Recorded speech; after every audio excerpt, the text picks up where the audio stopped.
Alors, Pape Diouf est arrivé à la Marseillaise. Il avait été recruté par un ancien pigiste des sports qui s'appelait Tony Salvatori, qui était un ancien champion du monde de plongée sous-marine d'ailleurs. Et il avait remarqué que Pape Diouf avait une fine plume et qu'il s'occupait beaucoup du basket. Alors il a été accueilli au service des sports où il s'est occupé du basket. Et puis le chef des sports de l'époque, Pierre-Henri, s'est aperçu que non seulement il avait une bonne plume, mais qu'il s'y connaissait beaucoup en football. C'était un adepte du miroir du football et de François Thébault à l'époque. Alors, ça date pas d'aujourd'hui. Alors, il a commencé à lui confier des matchs de football.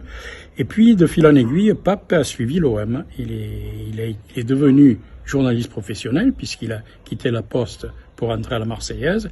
Et à partir de là, il a commencé à suivre l'OM et il a quitté le journal en 1987, je crois, ou 86-87, pour aller à l'Hebdo, qui est un journal qui malheureusement n'a pas duré. Et bon, ensuite, il a fait sa carrière d'agent de joueur et président de l'Olympique de Marseille. Bon, à la Marseillaise, évidemment, il a obtenu 2 fois le prix Martini, qui récompense les meilleurs articles de sport. C'était un journaliste de très grand talent et un homme d'une grande intégrité intellectuelle et intégrité tout court d'ailleurs. Il a prouvé tout au long de sa carrière.